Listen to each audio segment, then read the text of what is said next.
Okay, magandang gabi sa inyong lahat. Dadako ulit tayo sa ating panibagong series, no? At sa nagdaang buwan ating pinag-aralan ang The Great Controversy at Blueprint ng Sanctuary.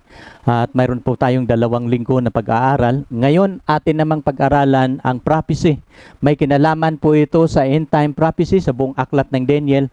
Ngunit pinamagatan ko ito, Jesus in the Book of Daniel and the End Time Prophecy. Dalawa po ang ating focus sa pag-aaral. Atin pong titingnan si Jesus Christ sa buong aklat ng Daniel, chapter by chapter. Mula chapter 1 hanggang chapter 12, ayan po ang scope ng ating pag-aaral. Unawain po natin ang bawat kapitulo, bawat bersikulo sa ating pag-aaral. Pero bago tayo dadako sa ating pag-aaral, imbitahan ko kayo sa isang panalangin. Tayo po'y manalangin. Dakila naming Diyos, Ama naming banal. Sa gabi pong ito, magpasimula kami, Ama, sa aming paksa pag-aaral sa buong aklat ng Daniel. Ang aming dalangin, pangungunahan ninyo kami, samahan kung paano ninyo kami sinamahan noon sa pag-aaral sa blueprint ng santuario. Samahan ninyo uli kami sa pag-aaral namin sa buong aklat ng Daniel. Maaari ba, Panginoon, gabayan nawa kami ng inyong banal na espiritu, ako na nagtuturo at lahat kong mga viewers sa gabing ito. Pagpapalain din ninyo ang video na aming gagawin gabi-gabi, na ito po'y dadalhin ninyo sa mga taong nangangailangan nito. Ang layunin at hangad namin, Panginoon, ay makakatulong kami sa mga tao sa paghahanda sa pagsalubong sa inyo. Salamat, Amang Banal, sa pagdinig mo sa aming dalangin. Salamat sa inyong pagpapala. Salamat sa banal na espiritu. Sa pangalan ni Jesus. Amen. Okay, magandang gabi at aking binabati ang lahat nating mga viewers ngayon sa Facebook, sa YouTube. Bukas atin itong, available na po ito sa YouTube bukas. Ngayon, live po tayo sa Facebook. Pinapasalamatan ko ang lahat na naimbitahan at nagsubaybay. No? Kahapon lang ako nag-invite galing sa church. At ngayon, samahan ninyo, no? Magkakasama ulit tayo sa loob ng 18 days. 18 days po ang ating pag-aaral. At by the month of October, ating pag-aaralan naman, ang lilipat po tayo sa buong aklat ng Apokalipsis. Chapter by chapter din po. Kapag hindi ninyo naintindihan ang chapter by chapter na pag-aaral sa Apokalipsis, tunghayan natin na magkakasama, no? Kung paano ninyo ako samahan sa ating paksa ngayon, samahan ninyo ako by October, pag-aralan natin ang buong aklat ng Apokalipsis. No? Sa ating pag-aaral, salamat sa inyong pagsubaybay ngayon. At isa lang ang aking may sasabi sa inyo, tulungan ninyo ako sa pag-share, sapagkat kapag isi-share ninyo ang video na aking ginagawa, ay makakatulong din kayo sa mga tao na naghahanap ng katotohanan at matulungan natin sila na mahanda ang kanilang buhay sa pagdating ng ating Panginoon. Isa lang ang aming layunin sa The Gospel of Jesus Christ. Mahanda natin ang ating buhay sa pagsasalubong sa ating Panginoon na darating. Kapag pag-aralan natin, ibibigay ko sa inyo una sa lahat yung overview. Paano natin pag-aralan, unawain ang aklat ng Daniel. Pag-aralan po natin ito, mga kapatid, ng chapter by chapter. Kapag pag-aralan natin ang aklat ng Daniel, sinulat po ito sa 2 salita. No? 2 original na salita. Ang chapter 1, sinulat po siya sa salitang Hebro. Ang chapter 2 to chapter 7 sa salitang Aramaic. No? At ang salitang Aramaic, ito po yung salita na ginagamit ng mga Kalde o salita sa Babylonia, sapagkat si Daniel naglilingkod doon. At ang chapter 8 to chapter 12, salitang Hebro uli. No? Yan po ang pagkasulat. Kaya nga sabi ni Pastor Stephen Bohr, kapag pag-aralan natin ang aklat ng Daniel, we will interpret it according to the language. No? Isa pang ating matutunan, kapag pag-aralan natin ang aklat na ito, hinahalintulad ko ito sa ilawan ng santuario. Sapagkat ito pong buong aklat ng Daniel, magsisilbi po itong liwanag sa mga taong sasalubong sa Panginoon. Mula sa kapanahunan ni Daniel, magiging inspirasyon po ito sa mga taong maliligtas. No? Kung paano sila humarap ng krisis, tayo din, malapit na po din tayong humarap ng krisis. Ang aklat ng Daniel, makakatulong po ito. Paano natin ang harapin ang krisis sa hinaharap. No? At katulad po siya sa lampara sa santuario ng Panginoon na nagbigay liwanag. Kaya nga, pinili ko ito na magiging series ng ating pag-aaral. At kapag pag-aralan natin ang aklat ng Daniel, naglalaman po ito ng 2 aklat. Yung una, tinatawag po ito na historical book. Chapter 1, 2, 3, 4, 5, 6. Naglalaman po ito ng itong mga kapitulong ito, naglalaman po ito ng kasaysayan ni Daniel at ng ang tatlo niyang kasama habang sila'y nagiging alipin, habang sila naglilingkod sa hari sa Babylonia. At marami po tayong matutunan kapag pag-aralan natin ang historical portion sa aklat ng Daniel. Ang ikalawang aklat sa aklat ng Daniel tinatawag na prophetic book. Ang prophetic book sa aklat ng Daniel, ang chapter 2, chapter 7, 8 to 12. Itong mga chapter na ito, atin po itong pag-aralan sa darating na mga araw. Kapag pag-aralan natin ang historical at saka prophetic book, kailangan pag-aralan po natin ito na magkakaiba. Hindi po pareho ang method of interpretation na ating gagamitin kapag ating pag-aralan natin ang dalawang aklat sa aklat ng Daniel. Pag-aralan natin yung historical book mula chapter 1 hanggang chapter 6, ibang paraan ang ating pag-aaral. At itong tinatawag na prophetic book, ibang method ang ating pag-aaral. Ang method na ating gagamitin sa pag-aaral sa historical portion, ano ba ang mga chapter sa historical portion? Yung prophetic book, yung may naglalaman ng mga hula. Ito po yung mga aklat ng Daniel na naglalaman ng mga hula. Chapter 2, chapter 7, 8 to 12. Kapag ating pag-aralan ang mga hula sa aklat ng Daniel, kailangan ating gagamitin ang tinatawag na principle of historicism. Ito yung gagamitin natin sa pag-interpret. Mayroon pong tatlong paraan ng pag-aaral sa prophecy. Yung isang grupo, tinatawag nila na preterist, preteristic na pag-aaral ay lahat ng mga pangyayari, yung preterist ay lahat ng mga hula sa Daniel at Apokalipsis, ang pag-aaral nila, nangyayari na yan noon. Kaya nga kapag basahin natin yan, ay hindi na natin magagamit kasi lahat ng nakasulat ay wala nang kinalaman sa hinaharap.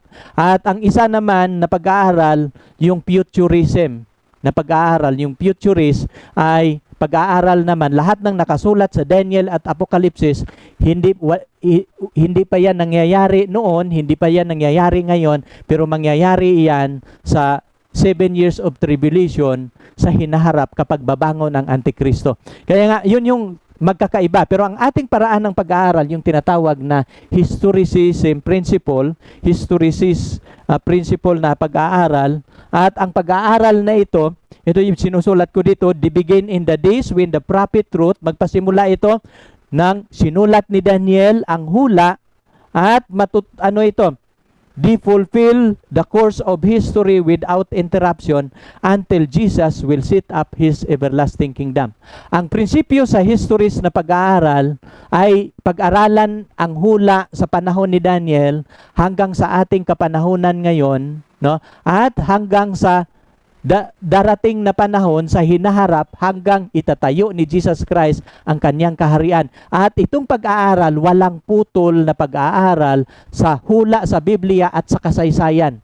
Kasi sa historicism principle, pag-aralan natin ang dalawa na magkakasabay. Ang hula sa Biblia at ang kasaysayan. Hindi po natin siya pag-aralan na puro Biblia yan lang. Pag-aralan natin ang Biblia at ang kasaysayan, kasi ang kasaysayan, ito po yung nag-confirm kung paano natupad ang hula sa Biblia sa pamamagitan ng kasaysayan. Mula sa panahon ni Daniel, walang putol hanggang sa panahon na darating si Jesus Christ. At ito po yung ating pag-aaral sa kalahati na aklat ng Daniel, yung tinatawag na prophetic book. In other words, the prophetic book of Daniel have one application, they do not have multiple fulfillment. Paano ko ito ipapaliwanag? Katulad sa Daniel, sa Daniel 2. Bukas ating pag-aralan ang chapter na ito. Ating pag-aralan itong metal na magkakaiba, nahahati sa 6 na bahagi. Ang ginto, pilak, tanso, at saka bakal, at ang paa, bakal at putik na luto, at ang huling bahagi, yung kahariang bato. Anong ibig sabihin? Kapag pag-aralan natin sa historicism principle, mayroon lang siyang one application, they do not have multiple fulfillment. Kapag matapos na mahahari ang Babylonia, hindi na siya mauulit-uli na babangon. Kasunod na maghahari ang pilak. Kaya nga, mayroon lang isang pangyayari sa kasaysayan, at atin po yung pag-aralan bukas, ang Biblia at ang kasaysayan. At wala siyang multiple fulfillment. Ang Babylonia, kapag ang huling kaharian, kahariang bato, hindi na mauulit ang kaharian ng Babylonia. No, nakukuha ninyo? At ganun din po ang chapter 8. Ang chapter 7, no? Ang chapter 2, ang chapter 7, ating nakikita ang magkakaibang hayop, no? Ang leon, ang uso, ang leopardo, ang mabangis na hayop, at ang judgment pagkatapos ay ang kaharian ng Panginoon, no? The eternal kingdom. Wala po siyang multiple fulfillment, no? Ganon din po ang chapter 8 at hanggang chapter 11. At kapag ating pag-aralan ang historical portion ng aklat ng Daniel, magkakaiba po ang method na ating pag-aaral. At sa historical portion ng Daniel, ang chapter 1, chapter 2, 3, 4, 5, 6, ibang method ang ating gagamitin. Kapag ating pag-aralan ang historical portion, it requires that we use the different method of interpretation because the story are types of the time events. No? In other words, the story that happened in literal, no, in a local way, actually it's point forward to the worldwide and spiritual event.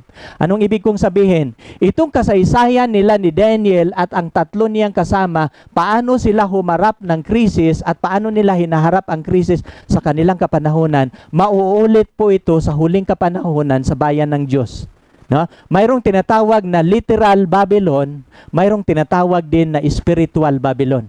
At kung paano tayo, no, haharap sa krisis sa spiritual Babylon, mayroon po tayong titingnan na nangyayari. Atin pong titingnan ang kasaysayan nila ni Daniel, paano sila nagtatagumpay sa literal na Babylon. Ito din po ang ating gagamitin sa spiritual Babylon, paano tayo tatayo sa huling araw. At atin po yung pag-aralan mamaya sa ating pag-aaral. No? In other words, the historical portion in the book of Daniel, we must apply the law of typology. No? Ating i-apply ang law of typology. Anong ibig sabihin? No? Pag-aralan po natin sila na mayroong tinatawag na literal view, mayroong pag-aaral sa spiritual view. No? Kaya pag ating pag-aralan, no, mayroong law of typology that once happened literally and locally will happen once again in a global scale spiritually with God's spiritual people. No? Kaya nga, yun po ang method na ating gagamitin natin ang method of typology. No? Parang siya, microcosm lang siya. Parang isang analohiya kung ano ang mangyayari sa hinaharap, nangyayari na yan sa kapanahunan ni Daniel, at ano ang ginawa ni Daniel, ito din po ang gagawin natin sa huling araw. Ito po yung paraan ng ating pag-aaral. Kaya nga sa gabi pong ito ating pag-aralan ang historical portion sa aklat ng Daniel. Paano ko ibibigay sa inyo ang historical portion? Paano ko ipapaliwanag? The historical portion of the book of Daniel, we must apply the law of typology that once happened. No, the story will repeat again, no, from the local historical scale event to a wider and global scale as a whole. No? Kaya kung mayroong literal, no, napapansin ninyo sa chapter 3, darating tayo diyan sa susunod nating gabi. Kapag pag-aralan natin ano bang krisis na nangyayari sa chapter 3 ng Daniel, humarap po sila ng krisis.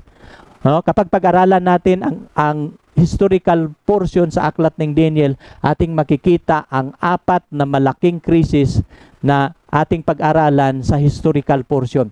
Pero sa ikatatlong krisis na naranasan sa mga young Hebrew sa Babylonia, napapansin ninyo ang historical portion ng Babylon, no, sa chapter 3. Si Nabucodonosor, nagpatayo siya ng larawang ginto. At kapag tutunog ang music, tutunog ang alpa, tutunog ang trompeta, anong gagawin ng lahat ng mga officers sa Babylonia, lahat ng mga lingkod sa Babylonia ay sasamba sila, magpatirapa sila sa larawan. At kung paano si Daniel, ang kanyang mga kasama, si Shadrach, Meshach at Abednego tumayo, din po, itong kasaysayan ni Nabucodonosor sa chapter 3, mauulit po ito sa huling kapanahunan. Kung si Nabucodonosor nagtayo ng image, no? Kapag ating babasahin ang chapter 1 ng chapter 3, no? chapter 3 verse 1. Sabi niya dito, Nabucodonosor the king made an image of gold whose height was 30 cubit and breadth thereof is 6 cubit. No? He set it up in the plain of Dora in the province of Babylon.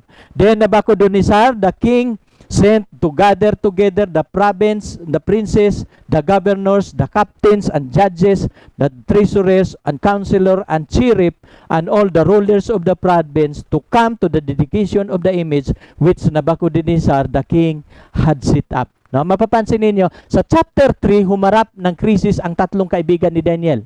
Mayroong isang batas na ginawa si Nabucodonosor, nagtayo siya ng larawan ng hayop. Nagtayo siya ng larawang ginto. Ang sukat ng larawang ginto, 60 cubit at ang lapat, 6.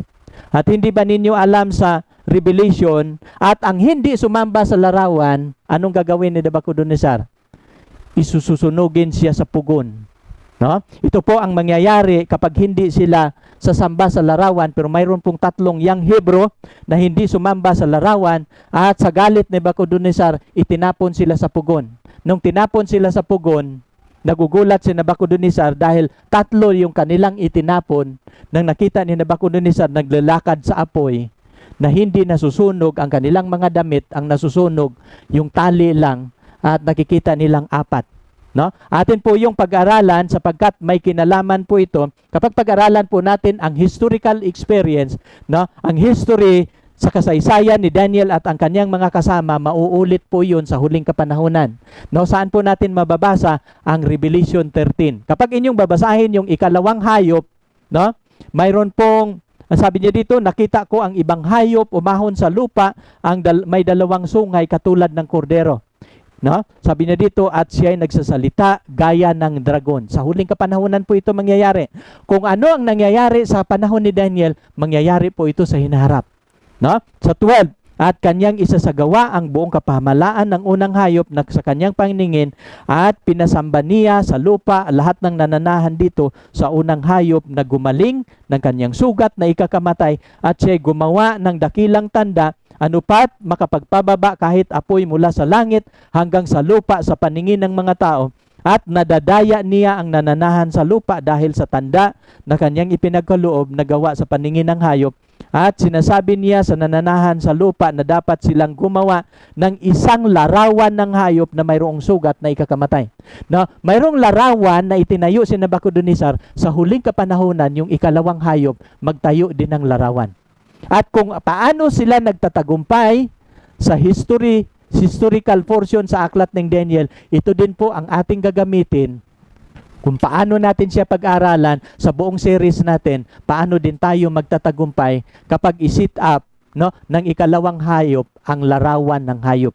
At sabi dito sa 15, siya ay pinagkaloobang makapagbigay hininga sa larawan ng hayop upang ang larawan ng hayop makapangungusap na maipapatay naman niya ang hindi sumamba sa larawan ng hayop. No? Kapag mayroong hindi sumamba sa larawan, no, sa larawan na itinayo ni Nabucodonosor, ganun din po ang mangyayari sa spiritual Babylon. Ang spiritual Babylon magtayo din po ng larawan. Atin yung pag-aralan sa Apokalipsis. At kapag ang hindi sumamba sa larawan ng hayop, papatayin din nila. No? Katulad sa kasaysayan. Kaya nga, kapag ating pag-aralan ang aklat ng Daniel, kailangan maintindihan natin ang tatlong principle. No, sa aking ibang mga videos, tinuturo ko na ito. Ano po itong tatlong prinsipyo kapag pag-aralan natin ang aklat ng Daniel, yung tinatawag na principle of kayasam. Ipapaliwanag ko yun isa-isa. Pangalawa, atin pong dapat maintindihan yung repeat and enlarge. Kapag ating pag-aralan ang aklat ng Daniel, ito pong ginamit ng Panginoon. Principle of kayasam, pangalawa, repeat and enlarge, at ang ikatatlo, yung tinatawag na progressive message. Kapag ating pag-aralan ito, no, ang buong aklat ng Daniel, kailangan atin itong maintindihan. Tinuro ko muna sa inyo ang mga prinsipyo sa aklat ng Daniel, kasi kapag dadako tayo sa Apokalipsis, ang mga method na ating gagamitin sa aklat ng Daniel, ito din po ang method na ating gagamitin kapag tayo lilipat sa Apokalipsis. Ito yung mga pundasyon sa ating pag-aaral. Kapag ating pag-aralan ang principle of history, principle of kayasam, No? Paano ko ipapaliwanag? Binanggit ko kanina ng aklat ng Daniel, katulad siya sa lampara. At itong lampara sa santuaryo ng Panginoon, mayroon po itong 7 tangkay. Ang chapter 1, ito po yung pundasyon. No? Ang principle of kayasam, ang chapter 2 at ang chapter 7, ito po yung mga chapter na magkakatuwang. Anong ibig kong sabihin? Kapag maintindihan ninyo ang chapter 2, madali po ninyong maintindihan ang chapter 7. No? Ito po yung tinatawag na principle of kayasam. No? Ang chapter 3, ang katuwang po niya, chapter 6. No?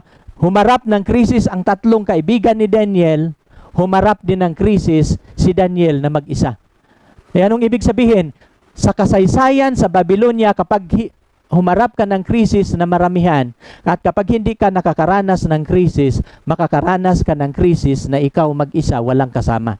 At kung paano nangyayari iyan sa kapanahunan ni Daniel, ito po'y kasaysayan sa krisis sa kaibigan ni Daniel at si Daniel mismo, ito po yung chapter na magkakatuwang.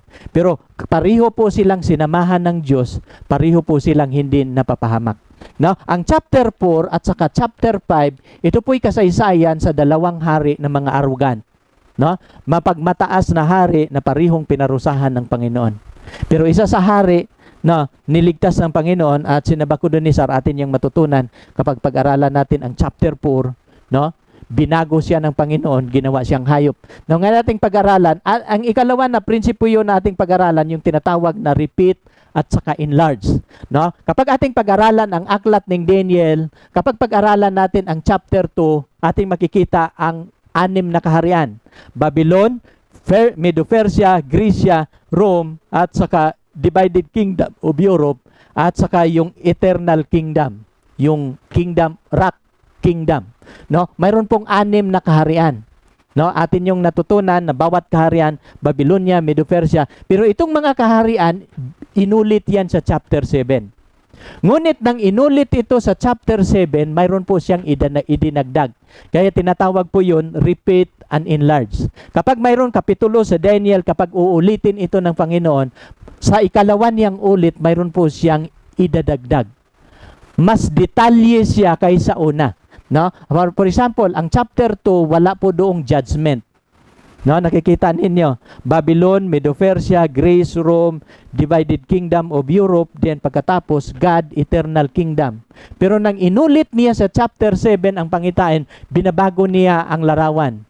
Mula sa metallic man, nagiging mabangis na hayop. Nung nagiging mabangis na hayop, ginawa niyang leon, oso, ang leon, Babylonia, ang oso, Persia, no? Ang leopardo, ito yung kaharian ng Greece, ang mabangis na hayop, ito yung pagan Rome, at yung maliit na sungay, yun yung people Rome. At pagkatapos sa kapangyarihan sa maliit na sungay, mayroon siyang idinagdag na judgment, in which wala sa chapter 2. Kaya nga, tinatawag ko ito repeat and enlarge.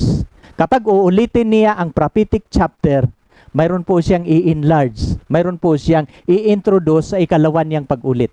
At ini-introduce po dito ang judgment, tapos pagkatapos sa judgment, papatayin niya ang maliit na sungay, pagkatapos mapatay ang maliit na sungay, itatayo niya ang kanyang kaharian.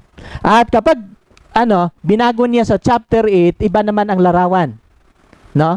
Mapapansin ninyo, ano naman ang dinidetalye niya? Yung mensahe sa judgment. Itong mensahe sa judgment, mayroon ng figure, 2,300 days.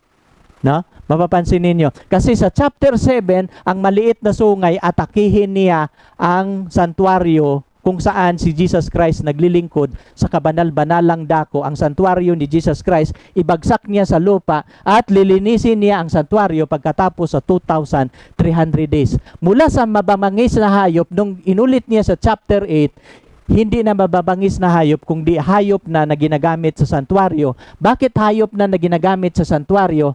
Kasi kapag pag-aralan ang 2,300 days, ay maintindihan lang ito kapag pag-aralan ang santuario.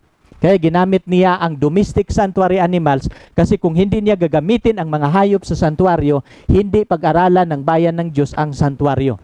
Kaya nga kung gusto ninyong maintindihan ang judgment sa 2,300 days, kailangan ating pag-aralan ang santuaryo. At sa darating na mga araw, atin po yung isa-isahin. Ito yung mga prophetic portion, yung tinatawag na repeat at saka enlarge. At sa chapter 8, ang katuwang naman niya chapter 11. Itong chapter 11, hindi na siya simbolo. Literal na. Kingdom of Persia, King of Persia, King of Grecia, King of the South, King of the North. At ang huling kaharian, ang King of the North. Tapos isisit up na ng Panginoon ang kanyang kaharian. Ang chapter 11 at saka chapter 12, hindi po yun sila magkahiwalay. Kung si Jesus Christ, pumasok siya sa banal na dako, ang chapter 12, lalabas na po siya. Tatayo na si Miguel. At ito po yung ating pag-aralan, kapag atong may didiscuss. Ang ibig sabihin, ang aklat ng Daniel, ito po'y progressive message ng Panginoon. Progressive light po ito from symbolic to literal. Mula sa literal na Babylon, ang huling kapangyarihan na madatna ng Panginoon ay ang spiritual Babylon, yung kapangyarihan sa maliit na sungay, siya po'y tinatawag na spiritual Babylon, at pagdating sa chapter 11, tinatawag po yun na King of the North. Sa ating pag-aaral, marami kayong matutunan, isa-isahin po natin yan, hindi natin yan maitatalakay kasi overview pa lang siya.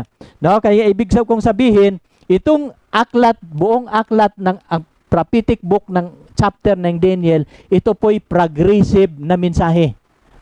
At inyo po yung matutunghayan sa gabi-gabi nating pag-aaral, ipapaliwanag ko po yan. Kapag natutunan ko sa aking pag-aaral sa aklat ng Apokalipsis at saka aklat ng Daniel, at kapag matutunan natin ang mga prinsipyo, madali pala nating intindihin ang mga prophecy kapag maintindihan natin ang prinsipyo, paano siya pinapaliwanag.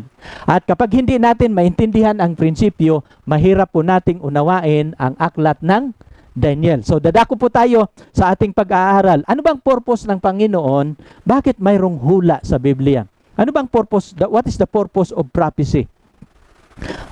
Sabi ni Pastor Mark Pinley, the purpose of prophecy to prepare for the future. Isa lang ang layunin ng Panginoon kung bakit natin pinag-aralan ang prophecy. Ihahanda ng Panginoon ang kanyang bayan sa hinaharap.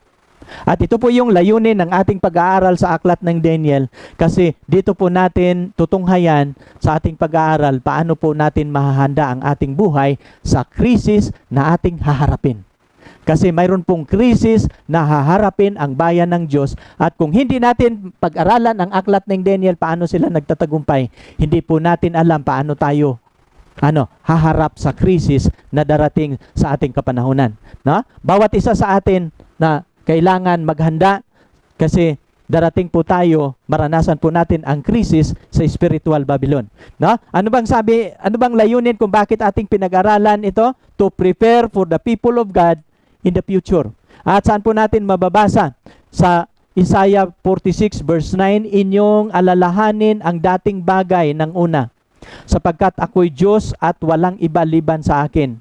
Ako'y Diyos, walang gaya ko, na nagpapahayag ng wakas mula sa pasimula at mula ng unang panahon ng mga bagay na hindi pa nangyayari. Nagsasabi, ang payo ko ay mananayo, gagawin ko ang akin buong kaligayahan. Anong ibig sabihin? Anong sabi ng Panginoon? Sapagkat ako'y Diyos, walang iba liban sa akin. Ako'y Diyos, walang iba na gaya ko. Anong sinabi niya sa verse 10? Na nagpapahayag ng wakas mula sa pasimula. Ang purpose, ang layunin ng prophecy, inihanda na ang bayan ng Diyos sa hinaharap. Isinusulat na niya ang mangyayari sa huling kapanahunan. Pinapahayag na ng Panginoon ang wakas mula sa pasimula. Kaya nga, hindi pa nangyayari sa ating kapanahunan, sinulat na ni Daniel. Hindi pa nangyayari ang katapusan ng sanlibutan, sinulat na ni Daniel. At ito po yung layunin ng ating pag-aaral. Kasi ang Diyos na ating pinaglingkuran, isang makapangyarihang Diyos. At kapag ating babasahin ang Amos, tunay na ang Panginoong Diyos ay walang gagawin kung di kanyang ipahayag ang kanyang lihim sa kanyang mga lingkod na mga propeta. No? Sabi ni Amos, tunay na ang Diyos ay walang gagawin kung di ipahayag niya ang kanyang lihim sa kanyang mga lingkod na mga propeta. No? Kung mayroong gagawin ang Diyos sa huling kapanahunan, ang lihim ng Panginoon ibibigay yun niya sa kanyang lingkod. At sino ang lingkod na sumulat ng kanyang mga lihim ay ang mga propeta. Kaya nga ating pag-aralan po ang aklat ng Daniel kasi may kinalaman po ito sa mga sulat, sa mangyayari sa hinaharap, at ito po yung lihim ng Panginoon. No? Ang Panginoon wala siyang ibang gagawin kundi ipapahayag niya ang kanyang mga lihim sa kanyang mga lingkod na mga propeta. Kaya nga mayroon pong mga iilang mga prophecy book na ating pag-aralan para malaman natin ang hinaharap. Ang layunin kung bakit ating pag-aralan ang prophecy, pangalawa, build confidence in the Bible. At kapag ating matutunan ang mga hula sa Biblia, ano bang layunin kung bakit atin itong pinag-aralan? Ano bang sabi ni Jesus Christ sa Juan 14:29? At ngayon ay sinasabi ko sa inyo bago mangyayari, upang kung ito'y mangyayari, magsisampalataya kayo. Anong sabi ni Jesus Christ? Sinasabi ko ang mga bagay na ito bago mangyayari. Sinasabi na niya yung mga bagay na darating. At kapag ito'y darating, kapag ito'y mangyayari, anong mangyayari? Magsisampalataya kayo. Ang layunin kung bakit mayroong prophecy, mayroong hula sa Biblia, ay para titibay ang pananampalataya sa bayan ng Diyos. At ito po yung layunin ng ating pag-aaral. No? Patibayin ang ating pananampalataya sa krisis na ating hinaharap. No? At sa sulat ni Apostol Pedro, bakit niya hinalintulad niya ang hula ng Panginoon? At pag ating babasahin ang ikalawang Pedro 1:19, anong sulat ni Apostol Pedro? At kami mayroong lalong panatag sa salita ng hula. Kami, ibig sabihin, sila ni Apostol Pedro at ang kanyang mga kasama, lalong panatag sa salita ng hula na mabuti ang inyong ginagawa kung ito'y inyong sinusundan. So bilang bayan ng Diyos, ini-encourage tayo ni na mabuti ang ating ginagawa kung itong hula sa Biblia atin itong sinusundan, na gaya ng isang liwanag na lumiliwanag sa dakong madilim, hanggang sa pagbukang liwayway ang tala sa umaga sumilang sa inyong puso. Anong ibig sabihin? Habang tayo naghihintay ang ating kagalakan, magliliwanag, no? Kapag mayroon tayong hula na panghahawakan sa Biblia, ito po'y liwanag natin sa dakong madilim. No? Paano ko ito ipapaliwanag? Ang ating hinaharap, ito po yung madilim na kapanahunan. Kapag tayo nag-aaral ng hula, ang ating hinaharap hindi na po madilim.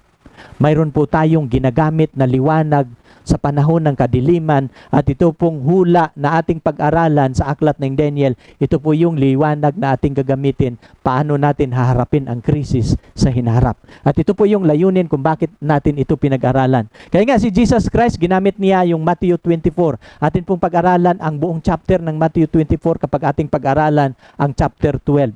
Pero anong sabi ni Jesus Christ sa Matthew 24:15? Therefore, when you see the abomination of desolation, persecution po ang tinutukoy ni Jesus dito, spoken by Daniel the prophet, standeth in the holy place, whosoever read, let him understand. No? Kung sino mang bumasa sa aklat ng Daniel, kailangan unawain niya. Ginamit po ito ni Jesus Christ. Bakit niya ito ginagamit? No? If Jesus said to read and understand Daniel, no, the book of Daniel, anong ibig sabihin? It must be important. At ito po yung layunin kung bakit natin ito pag-aralan. Bakit po mayroong tayong series na ganito? Ang layunin natin, gagamitin po natin ang hula sa Biblia. No? Dalawa po ang ating pag-aralan sa aklat ng Daniel, ang historical. Gagamitin natin ito kasi typo ito, typology. Gagamitin natin ang typology study. No? Kung ano ang krisis na hinaharap ni Daniel at ang kanyang mga kasama. The same crisis na ating sasagupain sa huling kapanahonan, at kung ano ang method na kanilang ginagamit, the same method na ating gagamitin paano tayo magtatagumpay.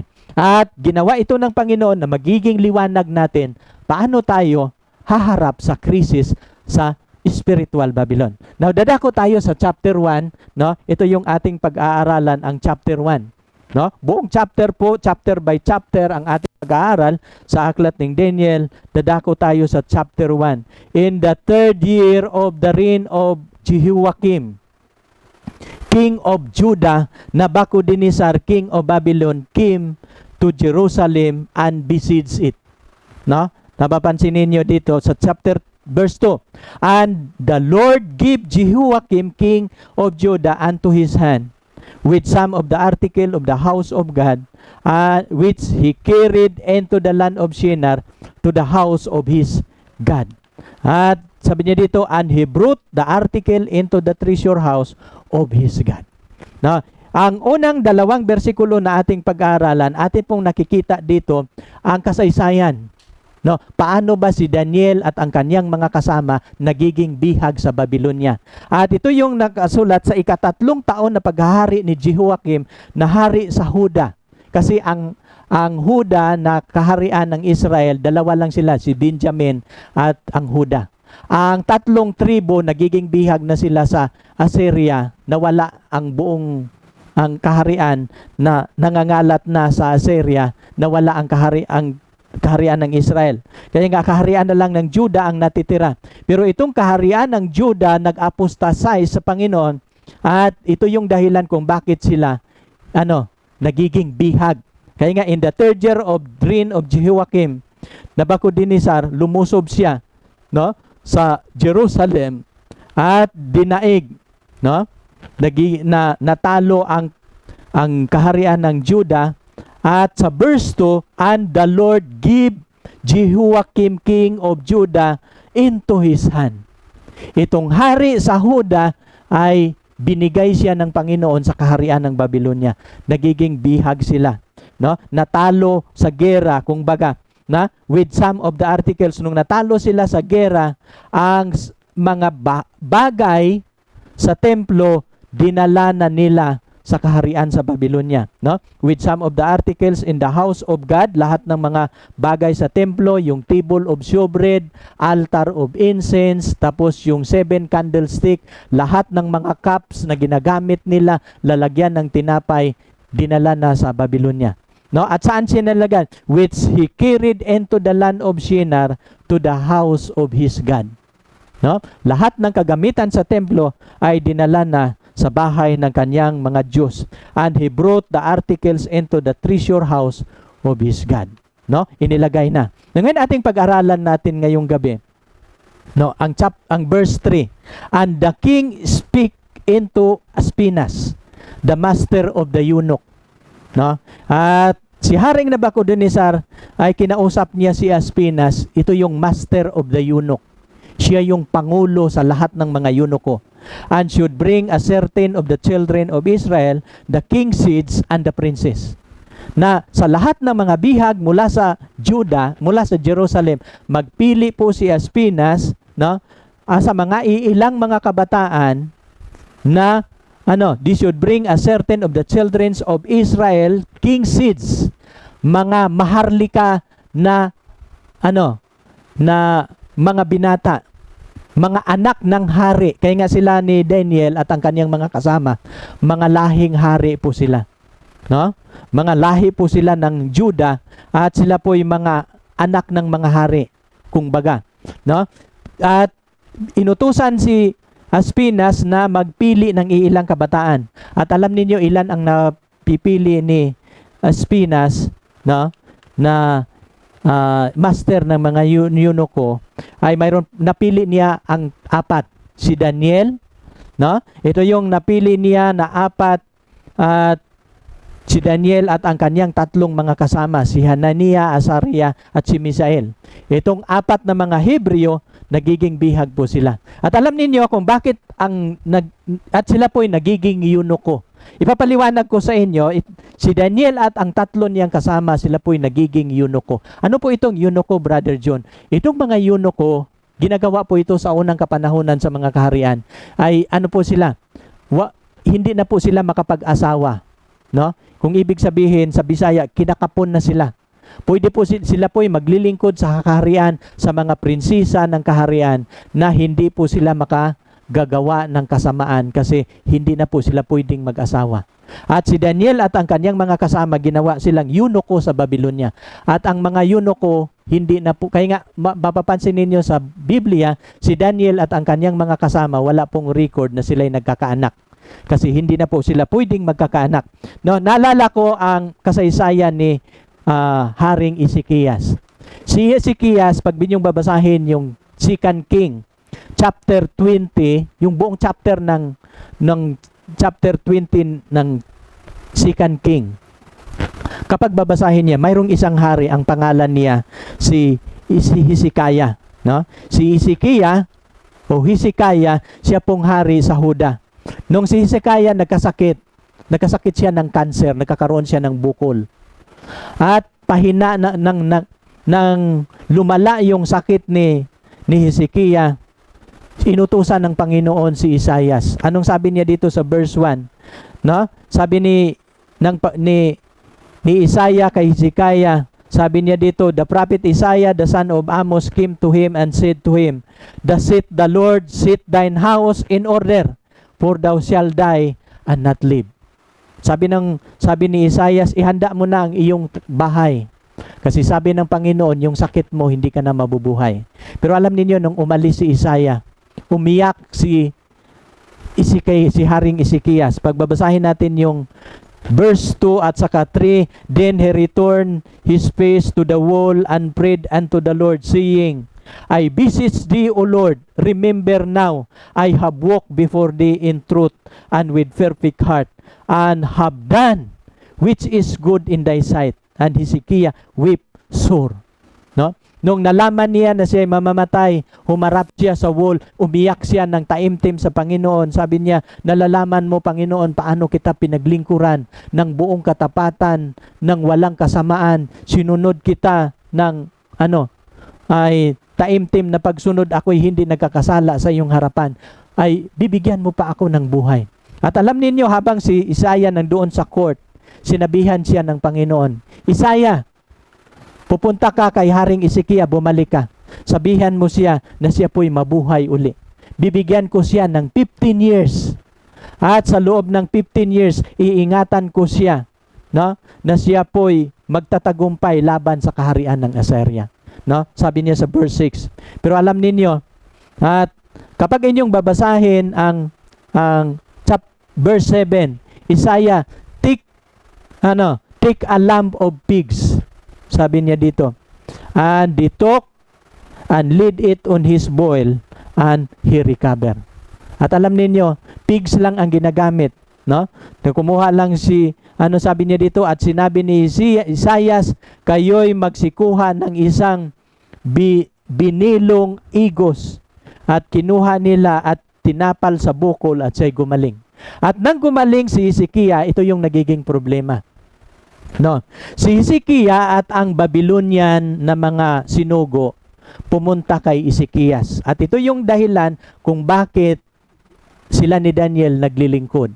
Dahil sa kasalanan ni Ezekias. Nang panahong yaon, si Berodach Baladan.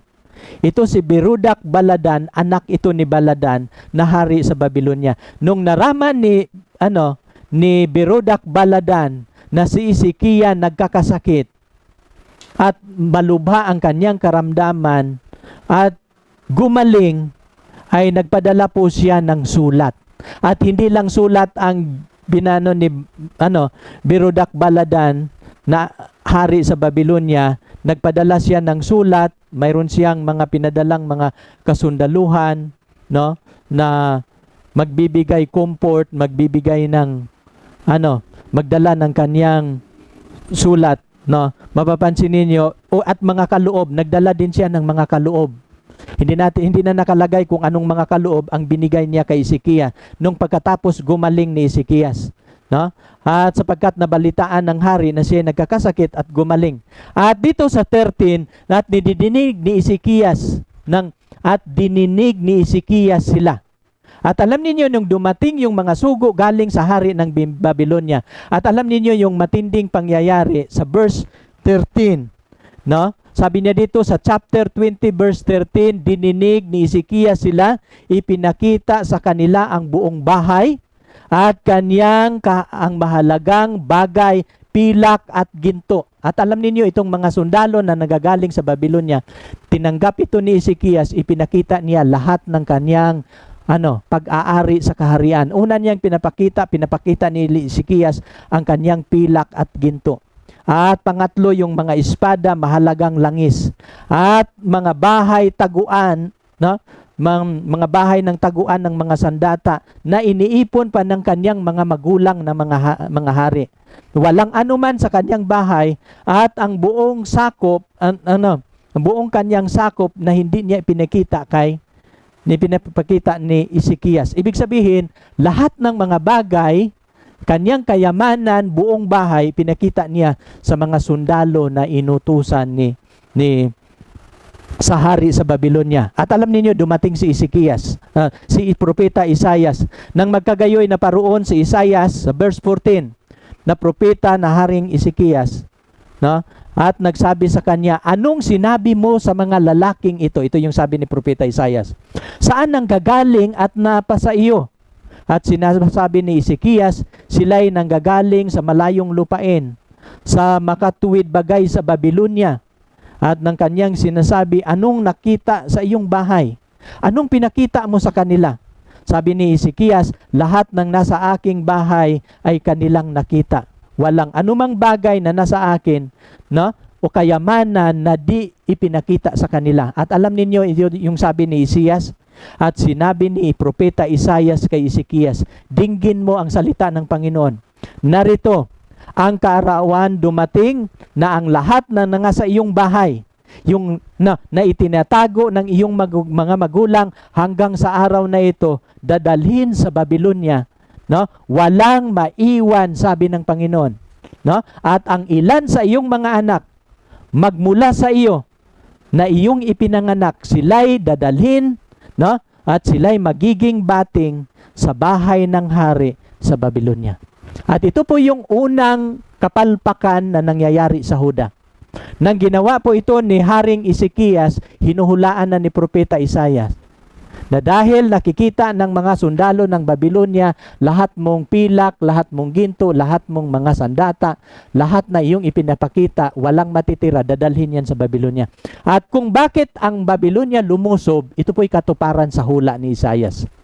Ito po ang unang hula ni Isaias, at hindi lang si Isaias ang naghuhula patungkol sa pagkabihag ng Huda sa Babylonia, pati si propeta Jeremiah. Marami pong mga hula. At hinuhulaan ni Jeremiah na kapag hindi nila susundin ang Sabat, ay maglilingkod po sila sa Babylonia sa loob ng 70 taon. At hindi po yung napag-aralan sa ating pag-aaral noon sa blueprint ng santuario. Nang nilapastangan nila ang kautusan ng Panginoon, lahat ng mga bagay sa santuario, sila po'y nagkakasala laban sa Panginoon. Binigyan sila ng mercy period at hindi sila nagsisisi. Ginamit ng Panginoon ang Babylonia na lulusob sa Huda at sila po'y nagiging alipin sa Babylonia. Yun po ang nangyayari sa prophecy. Ngayon, kapag ating pag-aralan, pangalawa na ating tatalakayin sa aklat ng Daniel, hindi lang ito hula ni Isaiah na sila po'y magiging bihag sa Babylonia, hula din po ni Jeremiah. At sa hula natin dito, at kapag ating pag-aralan ang buong aklat ng Daniel, ay they were captive by God's command. Ang buang chapter 1 verse 1, sila po'y nagiging bihag sa Babylonia dahil po sa utos ng Panginoon. Ipinag-utos po ng Panginoon na sila po'y magiging bihag, maglilingkod sa Babylonia. At marami pong mga magtatanong, maring why did God allow this? Bakit ito pinahintulutan ng Panginoon? Kapag ating babasahin yung verse 2, the Lord gave Jehoiakim, king of Judah, unto his hand. Ang allowed ng Panginoon, pinahintulutan ng Panginoon si Jehoiakim na magiging matalo sa digmaan ng Babylonia, at ang Diyos mismo ang nagbibigay kay Jehoiakim sa hari ng Babylonia, along with some of the vessels of the house of God.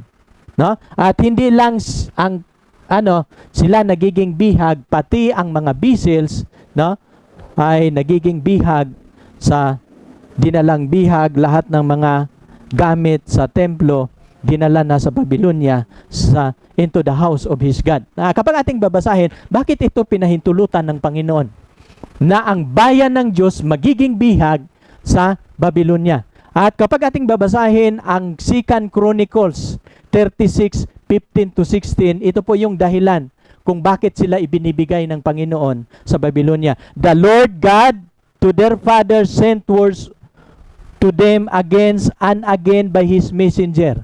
Nung nagkakasala ang Huda, no? Kasi ito na lang natitirang lingkod ng Panginoon, ang Benjamin at Huda. Ang 10 tribo, nagiging bihag na sila sa Asaria. No? And the Lord God to their father sent words to them again and again by His messenger.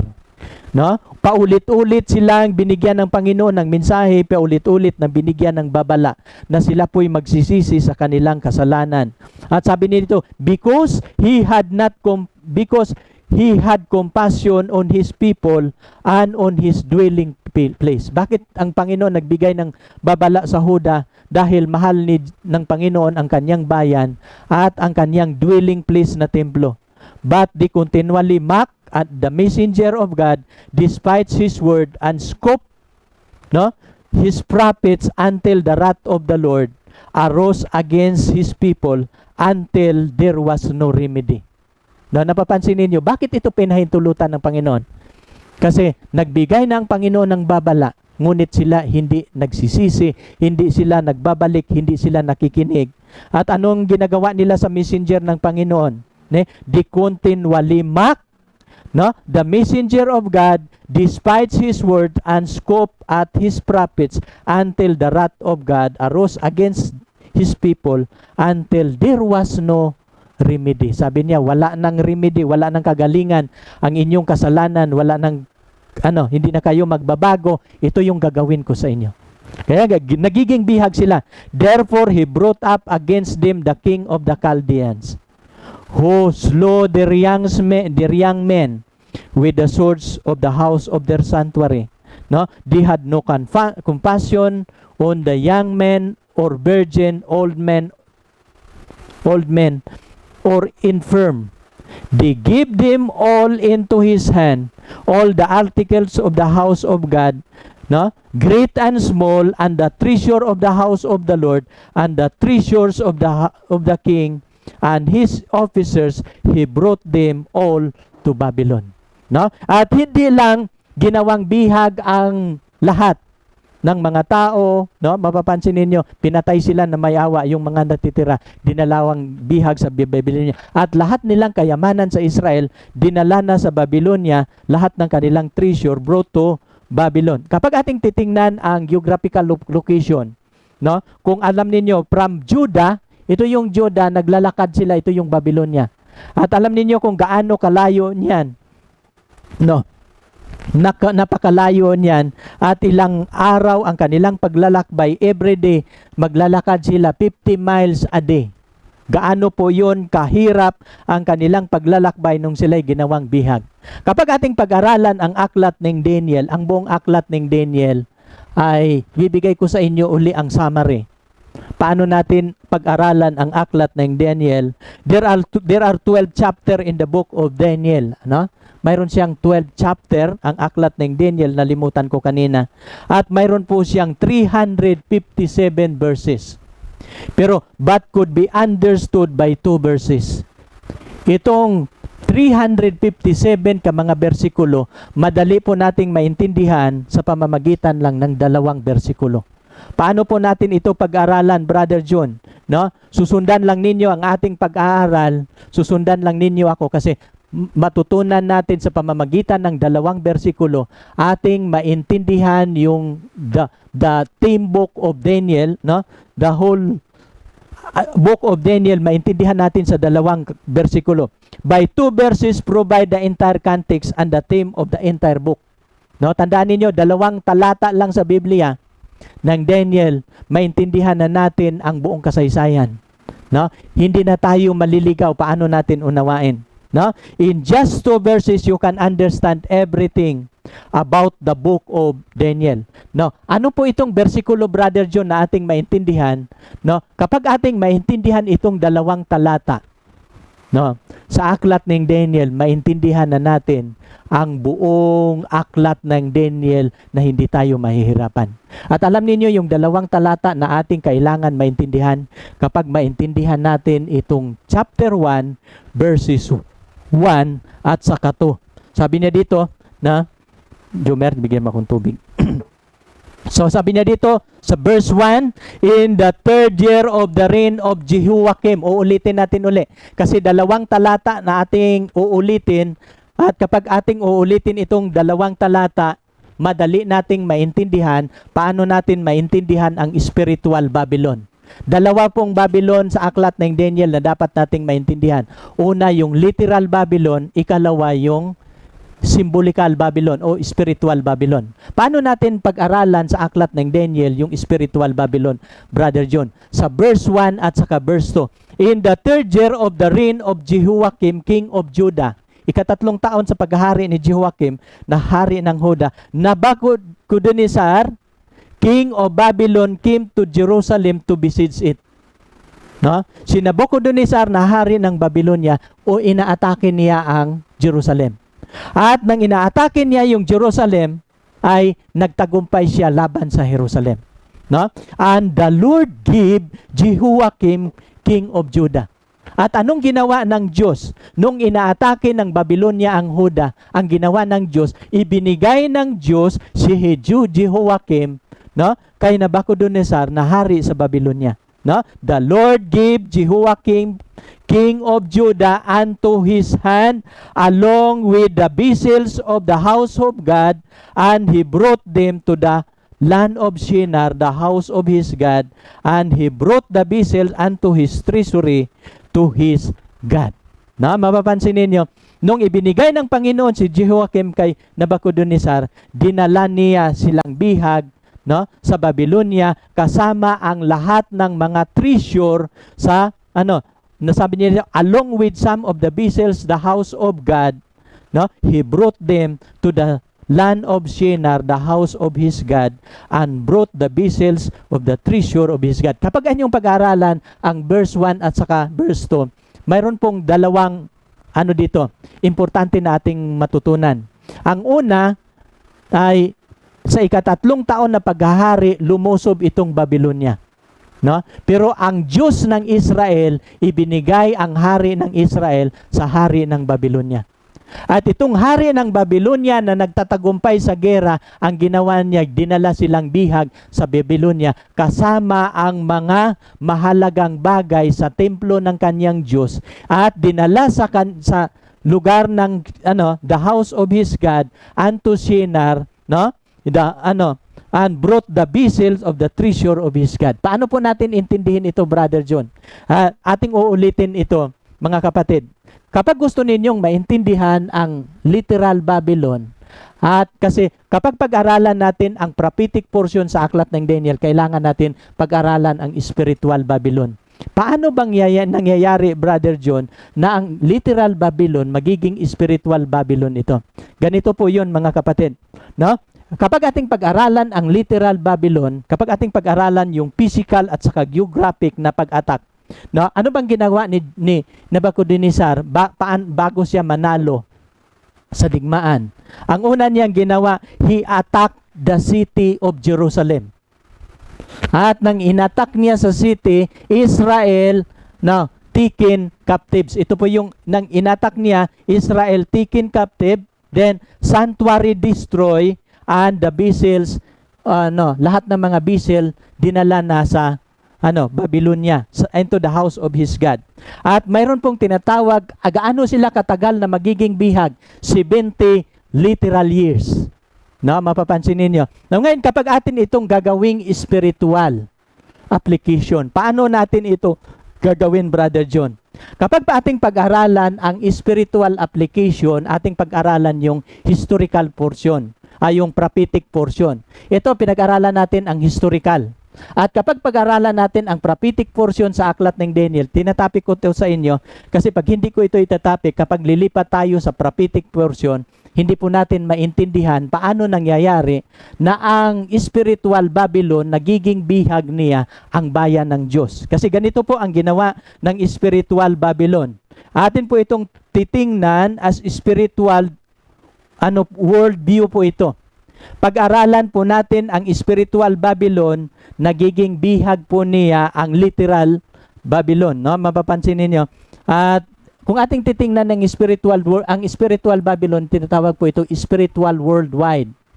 Mayroon din pong Church of God worldwide. Kaya nga, he attacked the heavenly Jerusalem. Katulad sa pag-attack niya sa city of Jerusalem, ang spiritual Babylon, ano bang ginawa ng spiritual Babylon? He attacked on heavenly Jerusalem. Ito po yung ginagawa ng Antikristo. Kapag ating pag-aralan ang chapter 7, pag-aralan natin ang maliit na sungay, at ang sa chapter 8, ang maliit na sungay, no? At ang King of the North. Sa chapter 11, inyo pong maintindihan ito. Ang maliit na sungay sa chapter 7, binago niya ang kautusan at panahon. Sa chapter 8, inaatake niya ang santuario. Ang santuario ni Jesus Christ sa langit ibinagsak sa lupa. Katulad sa pag-atake sa literal Babylon at saka spiritual Babylon. Pagkatapos noon, nung nanalo siya sa digmaan, ang santuario sa langit ibinagsak sa lupa, Israel taken captive. Ang dito din sa spiritual Israel, church taken captive. Kaya nga kung paano ang literal Babylon ang bayan ng Diyos na nagiging alipin, ang spiritual Babylon din nagiging alipin din siya sa spiritual Israel. No, paano siya nagiging alipin? Nung inaatake niya ang paglilingkod ni Jesus Christ sa santuario nung binago niya ang kautusan. No? The church taken captive at sila po'y ang sanctuary destroyed and vessel taken. At ano po itong ibig sabihin ng sanctuary destroy? Ministry of Christ impacted. Ito po yung ang ministry ni Kristo hindi inilipat na nila sa lupa, niyurakan na ang katotohanan sa lupa dahil ganun din po ang kaya nga yung buong aklat ng Daniel, atin po itong maintindihan sa 2 talata lang ng Daniel. At ano po ang simbolo sa 70 literal years ay ito po spiritual time period.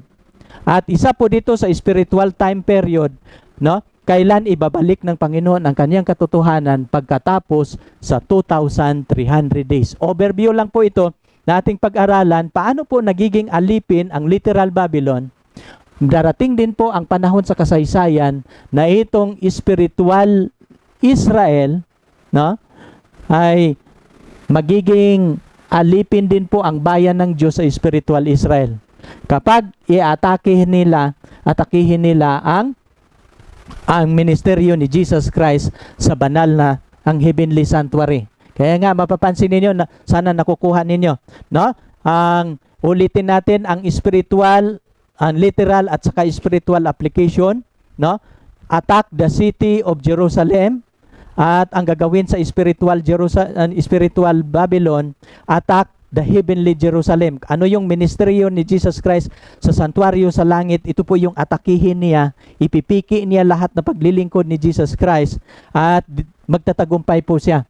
No? Mapapansin ninyo, Israel, Judah taken captive, the church taken captive by spiritual Babylon, no? Sanctuary destroyed and the vessels taken, the ministry of Jesus Christ impacted, then 70 literal years spiritual time period, no? At pagkatapos sa 2,300 days ay lilinisin na ng Panginoon ang kanyang santuario, no? Atin din pag-aaralan ang timeline sa prophecy kasi hanggang chapter 12, marami po tayong timeline na ating pag-aralan dyan upang marami kayong matutunan. At kapag ating pag-aralan ang chapter 8, mayroon ba talata sa Biblia na itong spiritual Babylon, inaatake niya ang spiritual ang heavenly Jerusalem, at nung inaatake niya, binagsak niya ang katotohanan sa lupa.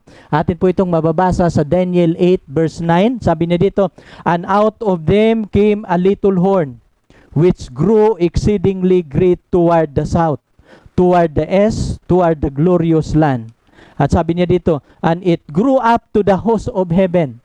Ang unang pakipaglaban sa maliit na sungay ay ano muna, horizontal. Pero sa verse 10, ang kanyang pakipaglaban vertical na. It grew up to the host of heaven. Ang kanyang atake, ang heavenly Jerusalem. It cast down some of the hosts and some of the star to the ground. Nang inaatake niya ang heavenly Jerusalem, naibagsak ang mga ilang mga bituin ng Panginoon. At ibinagsak niya sa lupa. Sa verse 11, he exalted himself as high as the prince of the host.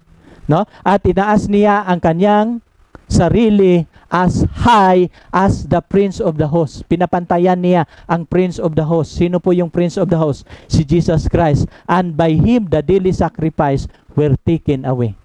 Yung paglilingkod ni Jesus Christ sa santuaryo sa langit ay kinuha niya. And please, his sanctuary was cast down. Napapansin ninyo? Ito po yung kung paano nagtatagumpay ang literal na Babylon sa kaharian ng Juda, ay nagtatagumpay din po ang spiritual Babylon nang inaatake niya ang santuaryo sa langit. Because of transgression, an army was given over the horn to oppose the daily sacrifice, and he cast the truth down to the ground. He did all this and prosper.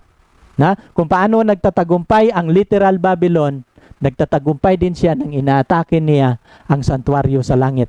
At kapag ating babasahin ang chapter 11, kasi katuwang ito sa chapter 8, the arm shall stand in his part, and he shall pollute the sanctuary of strength, and shall take away the daily sacrifice, and he shall place the abomination that make it desolate. Mapapansin, anong atake ng spiritual Babylon? Inaatake niya ang santuaryo sa langit. At siya po'y nagtatagumpay. And take away the daily sacrifice, and he shall place the abomination of desolation. Ano ba itong abomination of desolation? They persecute the people of God. And such as do wickedly against the covenant shall he corrupt by flatteries. But the people that do know their God shall be strong and do exploit. And they that understand among the people shall instruct many. And they shall fall by the swords, by flames, and by captivity, by spoil in many days. Ito atin po yung pag-aralan sa darating na mga panahon. Kaya nga, kapag pag-aralan natin ang aklat ng Daniel, mga kapatid, kapag ating pag-aralan, ito po yung diagram mula from the creation, then the time of the patriarch, 2000 BC, to hanggang sa Babylonia. Ito po yung mga panahon. Nakikita natin ang diagram at sa ating kapanahunan ngayon. Ganun, at mayroon pong specific time kailan po sila nagiging bihag sa Babylonia. Ating pinapakita, gusto kong makikita ninyo mga kapatid, kung paano nagiging bihag ang bayan ng Diyos sa literal na Babylonia. Tayo din ay ang bayan ng Diyos, nagiging bihag din siya sa spiritual Babylon. At atin yung ididetalye sa susunod nating pag-aaral kasi may kinalaman po ito kung paano nagtatagumpay si Daniel sa kaharian ng Babylonia, ano ang kanyang ginagawa. The same method na ating gagawin, tayo din magtatagumpay laban sa Babylonia.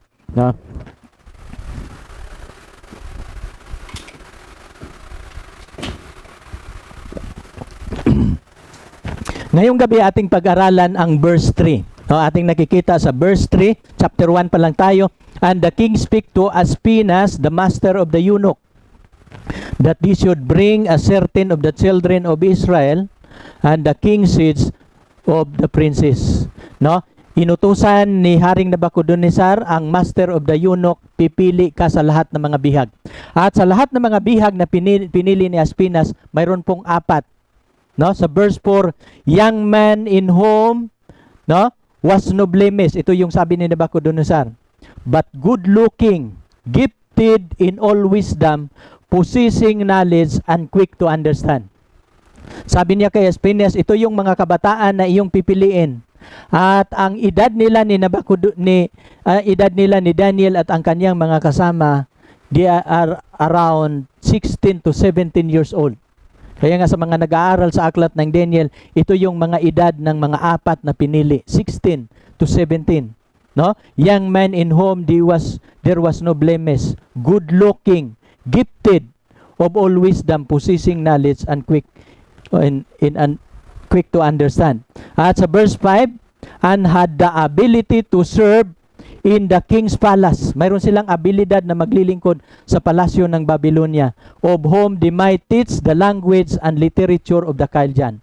Kaya nga, nang sinulat ni Daniel ang Aramaic, natutunan po yun ni Daniel sa Babylonia. No, sa verse 5, and the king appointed a daily provision of the king's meat. At nang pagkatapos mapili ito ni Espinas at nag-appoint si Haring Nabucodonosor, ang pagkain na ipapakain ninyo sa kanila ay ang pagkain ng hari. Kung ano ang aking pagkain, ito ang magiging pagkain nila. At kung ano ang alak na aking ininom, magiging inumin nila. So they nourished them 3 years, that at the end thereof they might stand before the kings. So, papakainin sila ni Daniel for the period of 3 years. Sila po'y mag-aaral sa salita ng Babylonia. And among these were of the children of Judah. No, ito yung mga anak ng Judah. Sila ang unang napipili, si Daniel, si Hananiah, Misael, and Azariah. No, ito po yung napili. Dadako tayo sa verse 7. And them the chief of the eunuch give names. No? At he gave Daniel the name Belshazzar, to Hananiah, Shadrach, to Misael, Meshach, and to Azariah, Abednego. Ito po yung mga pangalan na nagiging pangalan nila. No? Mapapansin ninyo, napapansin ko dito, ito yung unang trials, unang krisis na naranasan nila. Mayroon pong pagbabago sa kanilang pangalan. At ang Babylonia, bihasa po sa paggawa nila nito. Kapag tayo ay magiging bihag sa ang Babylonia, ang kaharian ng Babylonia, bihasa po sila sa kanilang strategy na babaguhin ang iyong pangalan. No? Kasi bakit binabago ang pangalan nila ni Daniel? Kasi ang pangalan ng mga Hudyo, may kinalaman po ito sa kanilang Diyos. In the Bible, the names mean something. Kapag mayroong pangalan na ipapangalan ang mga Israelita, mayroon po itong kahulugan, may kinalaman sa paglilingkod sa kanilang Diyos. For example, ang pangalang Daniel, no? Yung tribe ni Dan, tribe of judges, ang ibig sabihin ng anak ni Israel si Dan, tribe of judges na Dan. Ang Daniel, galing po ito sa Dan at saka Il. Ang ibig sabihin ng Il, God, ang Dan, judge, no? Mapapansin ninyo, God of judgment and justice. Ang ibig sabihin ng pangalang Daniel, God is my judge. Yan po ang ibig sabihin ng kahulugan na kapag mayroong pangalan ang isang Israelita, ay may kahulugan yan sa paglilingkod ng kanilang Diyos. At ito yung nais ng Babylonia na babaguhin ang kanilang pangalan. Ang pangalan na kanilang ito yung una nilang krisis. Nang binago ang kanilang pangalan, wala pong kontrobersya. Pumayag po si Daniel na babaguhin ang kanilang pangalan. Ano yung kahulugan sa pangalang Daniel? God is my judge. No? At nang binabago, ano naman ang pangalan ni Daniel nang binabago sa pangalang Babylonia? Keeper of the hidden treasure of Bel. No? Na sabi niya, God is my judge, hindi na magagamit ni Daniel yan. Ang pangalan na Daniel, Keeper of the hidden treasure of Bel. No? At si Hananiah, ano ba ang ibig sabihin ng pangalang Hananiah? Hananiah means, the Lord is gracious unto me. Pero nung sila'y nagiging bihag na sila sa Babylonia, no, hindi na nagiging gracious ang hindi na magagamit ni Hananiah. Binago na ang kanyang pangalan, Inspiration of the Sun. No? Mapapansin nila, sinasamba nila ang araw sa Babylonia, ang Shadrach, ang kahulugan sa Shadrach ay inspiration of their sun god. No? Ang Misael, ang kahulugan sa pangalang Misael, godlike. At si Misak, servant of the goddess of Sheba. No? Ang Azaria, the Lord is my helper, no? Binago na ngayon, servant of Nebo. Itong Nebo, moon god. No? Nagiging servant na siya sa moon god. Sabi niya dito, young people were brainwashed to be sent back to puppet rulers. Ang layunin kung bakit sila ni Daniel pinili na mag-aaral sa Babylonia, pinalitan ang pangalan, ang layunin ni Nebuchadnezzar, no? Ito yung they were young people were brainwashed to be sent back to puppet ruler sa Israel. Mag-aaral sila sa Babylonia at pagkatapos sa pag-aaral, dadalhin sila uli sa Israel at sila po'y maglilingkod sa kaharian ng Babylonia, magiging puppet po sila sa Babylonia. Pero napapansin ninyo, anong ginagawa ni Daniel nung humarap sila ng krisis? Nung binago ang kanilang pangalan, si Daniel walang controversy.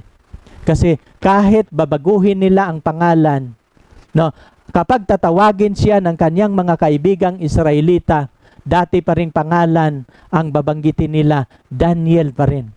At kapag kausapin si Daniel ng kanyang Diyos, hindi binabanggit sa Biblia na tinatawag siya ng anghel na Belshazzar o tinatawag siya ng Diyos na Belshazzar. Ang tawag sa kanya ng kanyang Diyos ay Daniel. No? Ibig sabihin, baguhin man ang kanyang pangalan sa Babylonia, mananatili ito sa mata ng kanyang kaibigan, sa mata ng Panginoon, siya pa rin ay mananatiling Daniel. God is my judge. No, napapansin ninyo, but Daniel purpose in his heart. No? Nang pinakain na sila ng pagkain sa Babylonia, at alam ninyo, mayroong tatlo na hinaharap silang krisis. Krisis sa pagbabago sa pangalan. Pangalawa, change of their curriculum sa pag-aaral. Kasi mag-aaral na sila sa University ng Babylonia, panibagong curriculum ang pag-aaral nila, hindi na Israelita, hindi na Hebrew ang kanilang pag-aaralan, kung di mag-aaral na sila sa Aramaic na pag-aaral, no? Panibagong curriculum. Pero kahit sila mag-aaral sa salitang Aramaic, walang problema si Daniel. Pero nung binigyan na sila ng pagkain ng hari, dito nagdesisyon si Daniel sa kanyang sarili. Ano po ang desisyon ni Daniel nung papakainin sila sa pagkaing hari at sa inumin ng hari? Sapagkat gagamitin po natin ito na atin dapat maunawaan sa ating pag-aaral ngayong gabi, na kapag tayo tatayo sa huling kapanahunan sa spiritual Babylon, kailangan hindi tayo mahawaan sa pagkain ng hari at sa pagkain ng Babylonia at sa inumin ng Babylonia. Hindi ba ninyo alam sa Revelation 17, ang babae na nakasakay sa hayop, may hawak siyang wine o Babylon. At alam ninyo kung sino ang nalasing sa wine o Babylon, pinapainom niya ang lahat na nananahan sa lupa, yung spiritual Babylon. Lahat ng nakainom nalasing, at lahat ng nalasing ay hindi sila maliligtas kapag makainom. So, anong desisyon ni Daniel nung sila'y pinainom sa inumin ng hari? So, pagbabasahin natin ang verse 8. Sabi dito sa verse 8, but Daniel purposed in his heart that he would not defile himself with a portion of the king's delicacies, nor with the wine which he drank. No, mapapansin ninyo, nung binigay na ng hari ang kanyang pagkain at ang kanyang alak, Daniel purpose in his heart. Nagdesisyon si Daniel. At alam niyo nung pinag-aralan ko ang aklat ng Daniel, salvation is a matter of decision. Nung si Daniel nagiging alipin sa Babylonia para gagawin silang mga puppet sa Babylonia, no, mapapansin ninyo, Daniel purpose in his heart that he would not defile himself with a portion of the king's delicacies, the king's meat, nor with the wine which he drank. Sabi niya, hindi ako kakain sa pagkain ng hari. No? Sabi niya dito, bakit Daniel's purpose in his heart? Ating pag-aralan ang mga ilang referensya sa Biblia. No? Gaano ba kahalaga kapag iingatan natin ang bakit iniingatan ni Daniel ang kanyang puso? Na hindi siya maaaring mahahawaan ng pagkain ng hari at ng alak ng hari. No? Ano bang ibig sabihin ni Daniel dito? Kapag ating babasahin ang sulat ni Solomon sa Proverbs 4:23, keep your heart with all diligence, for out of it spring the issue of life. No? Mapapansin ninyo, bakit iniingatan ni Daniel ang kanyang puso na hindi siya mahawaan sa pagkain at sa inumin ng hari? Kasi ayon sa Proverbs, sabi niya dito, keep your heart with all diligence, for out of it spring the issue of life. Natutunan po ito ni Daniel. No? Nung siya po'y nag-aaral sa Jerusalem, nung siya po'y maliit, iingatan niya ang kanyang puso kasi mula sa kanyang puso, lalabas po, no, magiging ganon kung ano siya. No? Sabi niya dito sa Proverbs 23 verse 7, for as he think, no, is in his heart, so is he. Kung ano ang iniisip ng kanyang puso, ay yun siya. No? What he think in his heart, so he is. Kaya nga, hindi niya, si Daniel nagdesisyon sa kanyang sarili, hindi niya dudumihan ang kanyang puso sa pamamagitan ng pagkain ng hari at inumin ng hari. Therefore, sa verse 8, he requested of the chief of the eunuch that he might not defile himself. Nag-request siya kay Aspina, sabi niya ng chief ng eunuko, na hindi ako kakain sa pagkain ng hari at sa inumin ng hari. Why Daniel wouldn't eat the delicacies? Mayroon po tayong tatlong bagay na ating pag-aralan. Bakit si Daniel nagdesisyon sa kanyang puso na hindi siya kakain sa pagkain ng hari at sa inumin ng hari? Una, ayaw ni Daniel na kakain sa pagkain ng hari the meat that had been offered to idol. Alam ni Daniel na karamihan sa mga pagkain ng hari, bago ito kinakain ng hari, ino-offer po ito niya sa kanyang mga idol, sa kanyang mga Diyos-Diyusan. Tandaan ninyo, ang Diyos-Diyusan sa Babylonia, marami po silang mga Diyos-Diyusan, at sa mga nag-aaral kung gaano karami ang Diyos-Diyusan ng mga sa Babylonia ng mga Diyos-Diyusan, mayroon pong 5,000 ka mga Diyos-Diyusan. At bago nila kakainin ang pagkain ng hari, inihandog po ito sa kanilang Diyos-Diyusan. At dito po si Daniel, ayaw po niyang kakain sa pagkain na inihandog sa kanilang mga Diyos-Diyusan. Pangalawa, no, it was unclean meat. Alam ninyo, ang mga Israelita, mayroon pong marumi at malinis na pagkain ang dapat nilang kakainin. At mayroong mga iilang pagkain ng hari ay nahahaluan ng maruming pagkain, at maruming pagkain ang kanilang kinakain. At alam ninyo, nung nagdesisyon si Daniel na hindi siya kakain sa pagkain ng hari, no? Sabi niya dito sa verse 9, now God brought Daniel favor and tender love with the prince of the eunuch. At dahil siya nagdesisyon ng tama, ay God had brought Daniel into favor, tender love with the prince of the eunuch. No? Mahal siya ng kanyang the chief eunuch, paborito siya.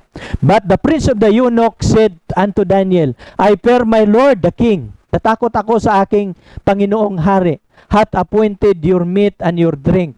For why should ye see your faces worse liking than the children which are of your sorts? Then shall he make me endeavor my head to the king. Sabi niya, ako'y natatakot. Baka kung aking gagawin ito, makikita niya na kayo'y magiging payat, no? Magiging maputla, papatayin ako ng hari, pugutan ako ng ulo.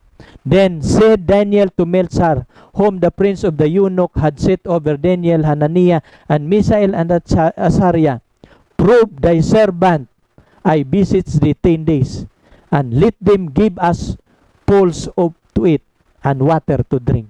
Na mapapansin ninyo, sabi niya, huwag kang mag-alala, no, Panginoong Melchizar, bigyan ninyo kami ng 10 araw, no, the testing time, the trial time. Bigyan ninyo kami ng 10 araw. No, nang akin nang nabasa ko ito, bakit 10? Bakit ginamit ni Daniel ang 10? Bakit ginamit sa aklat ng Daniel, bakit ginamit ng Biblia ang 10 days? Kasi ang 10 days, it signifies universal. At kung ano ang karanasan ni Daniel, magiging karanasan ito ng bayan ng Diyos universally sa spiritual Babylon. Ano ang kanilang crisis na hinaharap sa Babylonia? Magiging crisis po ito sa end time people sa huling araw, no? Kung ano ang batas na kanilang hinaharap, batas din na haharapin sa bayan ng Diyos sa hinaharap, no? Kaya nga kailangan ating maintindihan ang aklat ng Daniel. Ano ang hiningi ni Daniel? Bigyan ninyo kami ng pagkaing gulay at bigyan ninyo kami ng tubig na inumin. No? Mapapansin ninyo, yun lang ang hinihingi ni Daniel. Then let your countenance be looked. No? Let our countenance be looked upon before thee, and the countenance of the children that eat the portion of the king's meat, and as thou seest dealt with thy servant. So he consented to them in this matter and proved them 10 days. No? Sabi ni Daniel, at 10 araw. Pagkatapos sa 10 araw, titingnan ninyo kami, no? Ang aming katawan, ang aming kalusugan, titingnan din ninyo yung kumakain sa pagkain ng hari at inumin ng hari, kung ano ang pagkakaiba. At pumayag si Melchizar, at sa verse 15, at the end of 10 days, their countenances appeared fairer and fatter in flesh than all the children's which did eat the portion of the king's meat. No, napapansin ninyo? At pagkatapos sa 10 araw, nakita ng hari na sila'y higit, no? Mas mataba sila, mas makinis, mas maputi, no? Mas malusog sila kaysa kumakain sa pagkain ng hari, no? At sa inumin ng hari. At alam ninyo ano bang desisyon ni Daniel na pagkain? Yung prescription ng Panginoon doon sa Garden ng Eden. Nung ginawa si Adan at si Eva, ano bang pagkain ni Adan at ni Eva? Ang pagkain ni Adan at ni Eva, hindi po sila kakain ng karne, hindi po sila kakain ng isda, hindi po sila kakain ng ibon. Anong sabi ng Panginoon sa Genesis 1:29? Sinabi ng Diyos, narito, ibinigay ko sa inyo ang bawat pananim na nagkakabinhi na nasa ibabaw ng balat ng lupa, mga punong kahoy na may bunga, na mga nagkakabinhi sa inyo ay magiging pagkain. Wala pong hayop dyan, wala pong isda, wala pong hayop, no? O, wala pong ibon, no? Napapansin niyo. Ano naman ang pagkain ng ibon at isda at hayop? At sabi doon sa Genesis 30, at sa bawat hayop sa lupa, sa mga ibon sa himpapawid, at sa bawat hayop na nagsisiusad sa ibabaw ng lupa na may buhay, ay ibinigay ko ang lahat na pananim na sariwa na magiging pagkain at nagkagayon. Ang pagkain ng hayop, ibon at isda, mga damo. Ang pagkain ng tao, ito po yung pinili ni Daniel na pagkain. Yung pinili niyang pagkain, yung prescribes ng Panginoon doon sa Garden ng Eden. Kasi para kay Daniel, ano ang sinasabi ng Diyos, ito ang pinakamabuting pagkain. At alam ninyo, ang mga end time people na sasalubong sa Panginoon, ang prescription niya sa Garden ng Eden, ang pagkain na kinakain ni Daniel, ito din dapat ang ating kakainin sa lahat ng sasalubong na buhay sa ating Panginoon. No? Ito po ang importanteng pagkain. Kasi sa huling kapanahonan, gagamitin ng Babylonia na mapollute ang ating utak sa pamamagitan ng pagkain na mayroong mga lason sa katawan ng mga hayop. Ang ating manok ngayon, hindi na po yan safety. Sa sulat ni Ellen G. White, darating ang araw na ang itlog hindi na siya ligtas kainin. Kasi dahil sa mga injection, dahil sa mga gamot na kanilang pinapakain, at ito din po ang ating kakainin. Napapansin ba ninyo ngayon? Maiksi na lang ang buhay ng tao dahil sa mga pagkain na kinakain natin. At alam ninyo, kung gusto ninyong makasalubong sa Panginoon na buhay, ay gagawin natin ang ginagawa ni Daniel. Paano sila namumuhay sa kaharian ng Babylonia, ganun din po tayo sa kapanahunan ng spiritual Babylon. Magdesisyon din tayo sa malinis na pagkain at inumin na ating kakainin.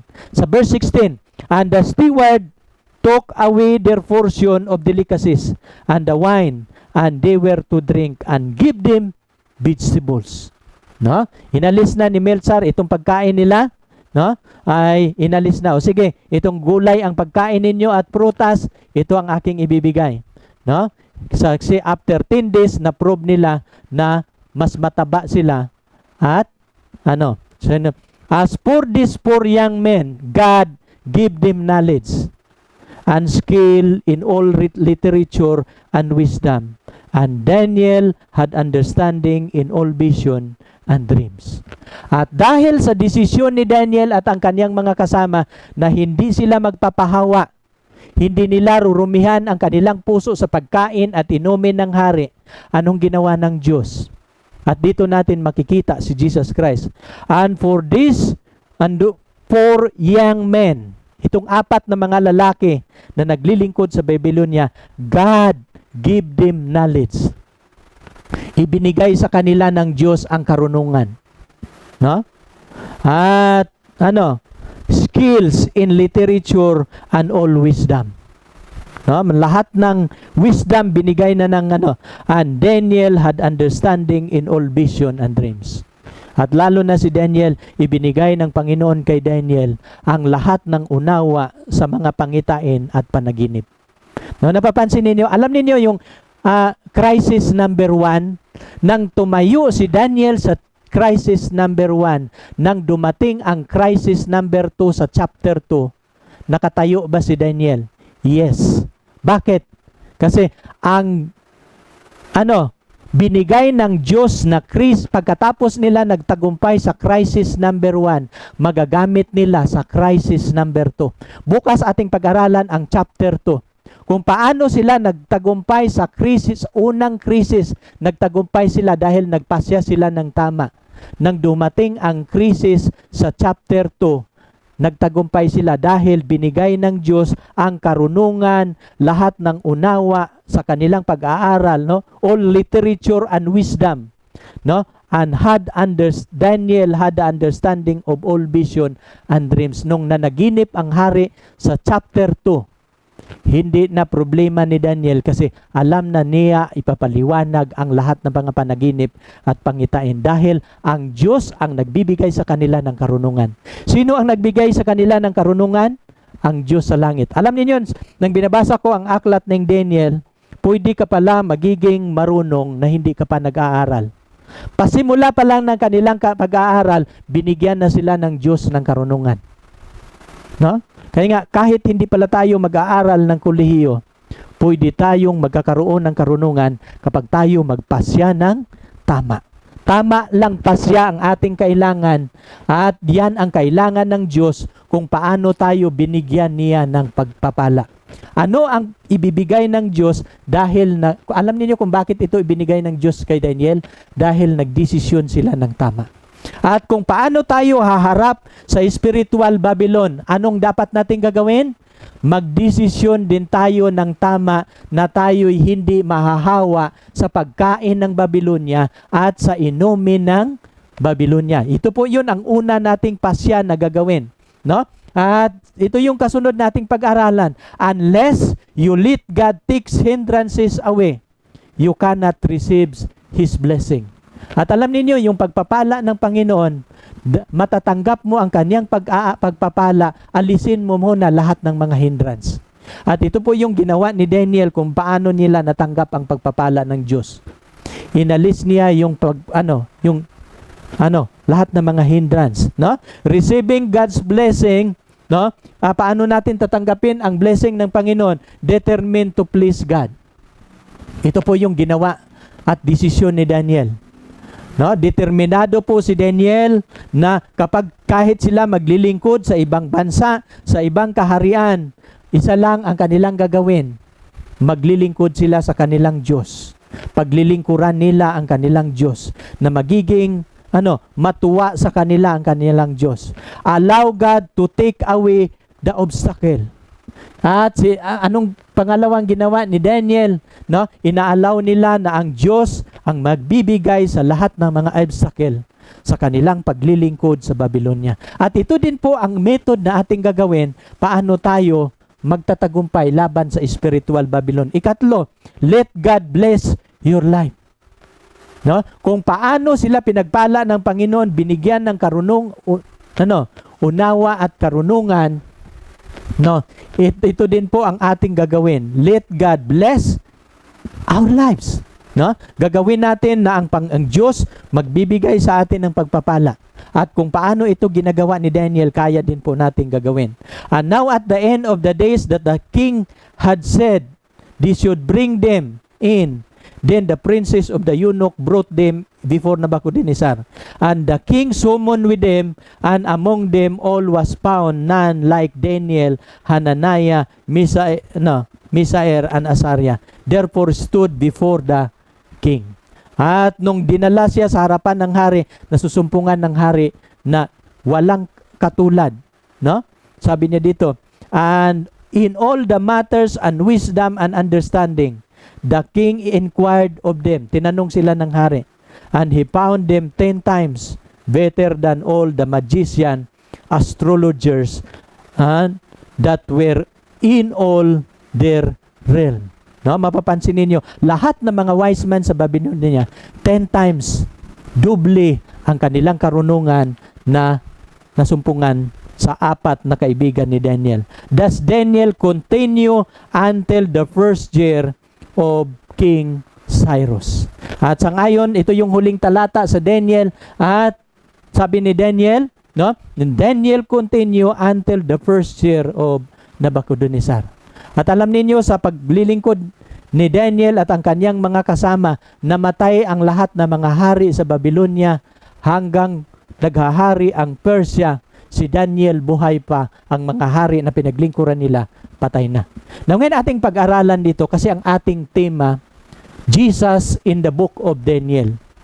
Now, ating pag-aralan ngayon, saan si Jesus sa chapter 1? No? Kapag ating pag-aralan ang chapter 1, si Jesus sa chapter 1, alam niyo kung bakit sila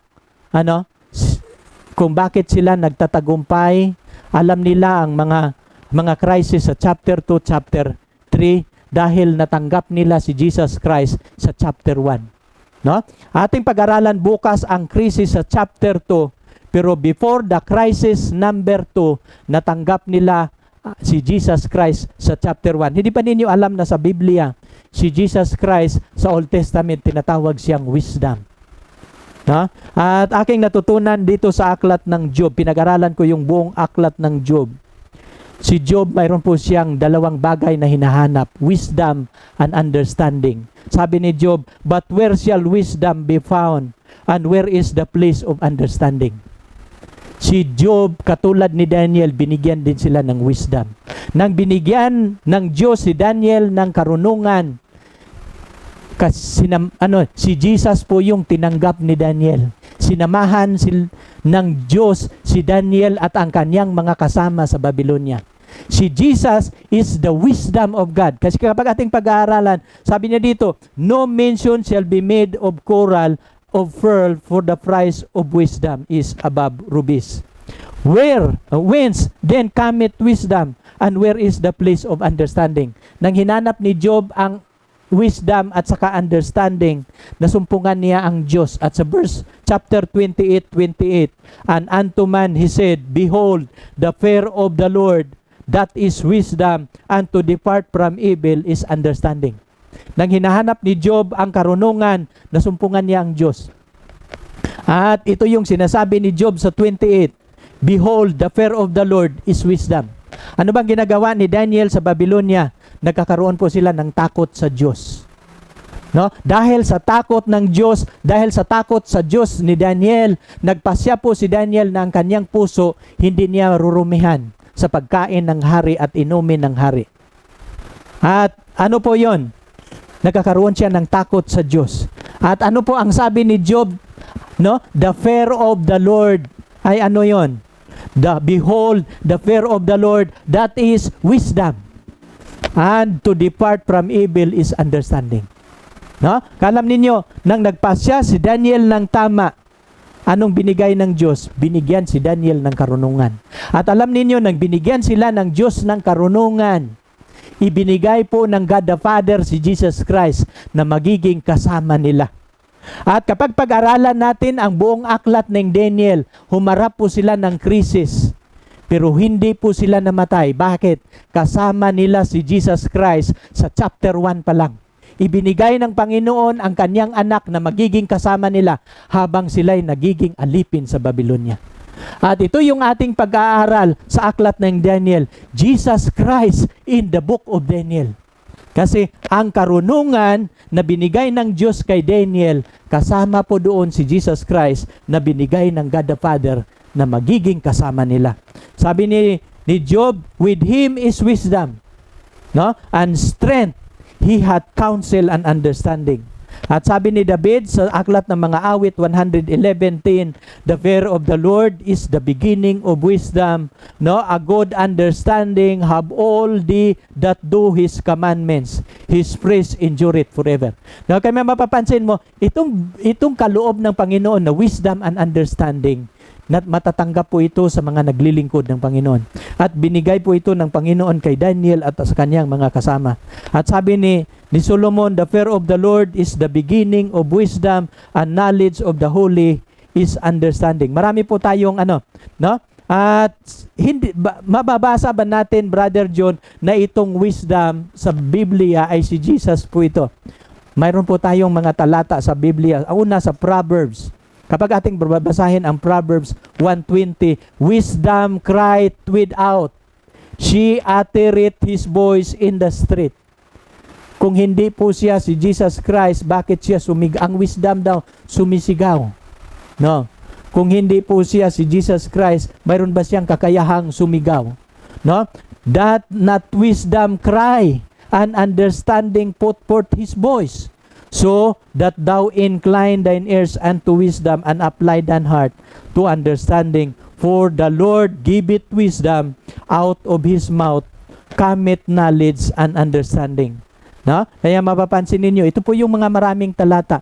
At kapag matanggap ninyo itong wisdom, katulad nila ni Daniel, nang nagpasya si Daniel ng tama, binigay ng Panginoon kay Daniel ang karunungan habang sila nag-aaral sa University ng Babylon. Sabi ni dito, kapag darating itong karunungan na ibibigay ng Diyos, when wisdom entereth unto thine heart, and knowledge is pleasant unto thy soul. Happy is the man that findeth wisdom, and the man that getteth understanding. Get wisdom, sabi ni Solomon. Get understanding, forget it not, neither decline for the word of thy mouth. Wisdom is the principal thing. Therefore, get wisdom, and with all thy getting, get understanding. Ito yung sabi ng Biblia. Kukunin ninyo ang wisdom at ang understanding. Ito yung mahalaga pa sa mga kayamanan. Now, ngayon, asaan natin mababasa na ang wisdom na binigay ng Diyos kay Daniel, si Jesus Christ? No? Saan ba natin mababasa? Mababasa po ito natin yan sa New Testament. Sa Colosas 1:24, but unto them which are called, both Jews and Greek, Christ, the power of God, the wisdom of God. No? Mapapansin ninyo, sabi niya dito, but unto them which are called, sa kanila na tinatawagan, both Jews and the Greek, Christ, the power of God, the wisdom of God. Sino si Jesus Christ? Si Jesus Christ po ang wisdom of God. Kaya nga kapag ating pag-aralan ang aklat ng Daniel, no, sa chapter 1, si Jesus po ang wisdom. Sinamahan sila ng Panginoong Hesus si Daniel. Nang binigay ng Diyos ang karunungan, ipinadala niya si Jesus Christ na magiging kasama nila. Nang humarap sila ng krisis sa unang pagkakataon, kasama nila si Jesus Christ. Nang humarap sa chapter 2, bukas ating pag-aralan ang crisis number 2. Hindi po, nasolusyonan nila ang bawat problema dahil kasama nila si Jesus Christ. No?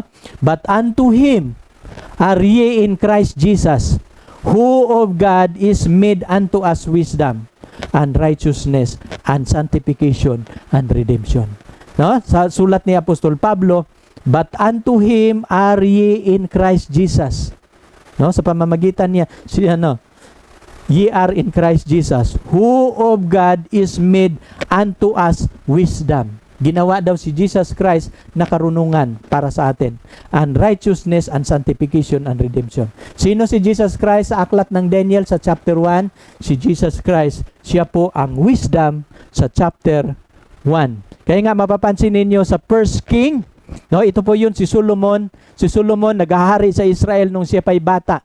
Pero napapansin ninyo, and all Israel heard of the judgments which the king had judged, and they feared the king, for they saw that the wisdom of God was in him to do judgment.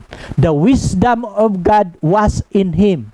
Nakita ang wisdom ng Diyos kay Solomon. Sino yung wisdom ng Panginoon na nasa kay Solomon? Si Jesus Christ. Jesus Christ is the wisdom of God in the book of Daniel, in the Old Testament. Therefore, ito yung sabi ni Jesus Christ sa Lucas 11:49. Therefore also said the wisdom of God, I will send them prophets and apostles, and some of them they shall slay and persecute. No? Sino itong wisdom na sinasabi ni Jesus Christ? Therefore, also said the wisdom of God. Sino itong wisdom of God na nagsasalita? Said the wisdom of God. Ang wisdom of God sa New Testament is no other than Jesus Christ. Kaya nga sabi ni James, if any of you lack wisdom, let him ask God.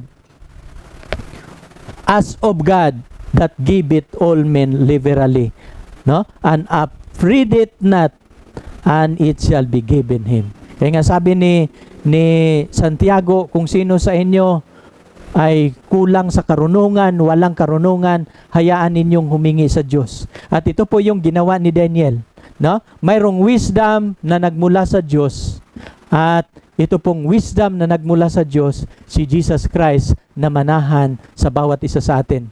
Pero mayroon din pong binabanggit si Apostol Pablo, for the wisdom of this world is foolishness with God. For it is written, He taketh the wise in their own craftiness. No? So, He taketh the wise in their own craftiness. Ito pong wisdom sa sanlibutan ay kamangmangan po ito sa Panginoon. Pero si Daniel, nagkakamit at ang kanyang mga kasama, nagkakamit ng wisdom na nagmula sa Panginoon. At dahil sa wisdom na ito, sila po'y nagtatagumpay sa kanilang paglilingkod sa Diyos sa kalagitnaan ng kanilang mga kaaway. Sila po'y naninatiling tapat. Sana sa gabing ito mayroon tayong natutunan. Ito pala yung unang chapter pa lang ito. Ako po'y hindi maganda ang aking kondisyon ngayon, pero hayaan ninyo sa susunod na mga gabi ating tatalakayin bukas ang crisis number 2.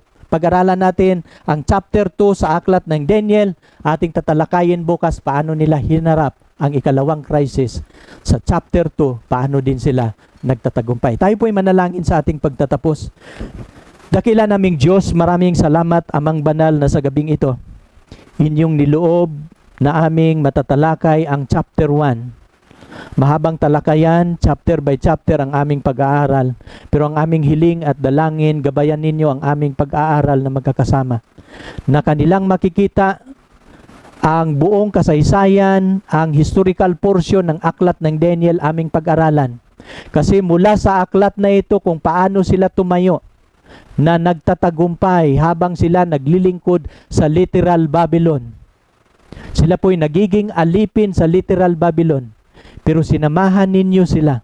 Ganon din, Panginoon, ang aming panalangin na habang kami namumuhay sa huling kapanahunan sa kasaysayan sa spiritual Babylon, mayroon kaming krisis, Panginoon, na aming haharapin at hindi na ito magtatagal. Kung ano ang kanilang buhay at kung paano sila nagdesisyon, ganon din po ang desisyon na gagawin namin. At kung paano ginawa ni Daniel, kung paano sila nagdesisyon, at kapag susundin namin ang kanilang method of decision, kung paano sila nagtatagumpay, ito din ang method na aming gagamitin paano kami magtatagumpay. Una naming natutunan sa pag-aaral namin ngayong gabi, hindi namin pinahintulutan na ang pagkain ng Babylonia ay makakahawa sa aming pag-iisip at sa aming mga puso. Pahintulutan namin na ang diet sa Garden ng Eden, magiging diet po namin habang kami magiging alipin sa spiritual Babylon. Pahintulutan ninyo, Panginoon, ang magiging inumin namin ay ang inumin na tubig na nagmula sa inyo kaysa wine ng Babylon. At pahintulutan din ninyo kaming makakaranas na makakatanggap mula sa inyo ng karunungan na si Jesus Christ papasok sa aming buhay. Samahan kami sa aming pakipaglaban sa spiritual Babylon. At loobin mo nawa, Panginoon, na habang pag-aralan namin ang buong aklat ng Daniel, aming makikita ang inyong liwanag. Kung paano sila tumayo, ganun din po kami makakatayo at lalo naming matiyak ang aming pagsasalubong sa inyo sapagkat malapit na matatapos ang aming panahon. Salamat, Amang Banal, na pinili ninyo kami na magiging mensahero, makabahagi sa inyong gawain sa huling araw. Nawa, mayroong natutunan ang aming mga kaibigan na nagsubaybay sa gabing ito. At samahan ninyo kami muli bukas habang tatalakayin pa namin ang ibang mga bahagi sa aklat ng Daniel. Maraming salamat, Ama, sa pagdinig niyo sa aming dalangin. Sa pangalan ng Panginoong Hesus. Amen.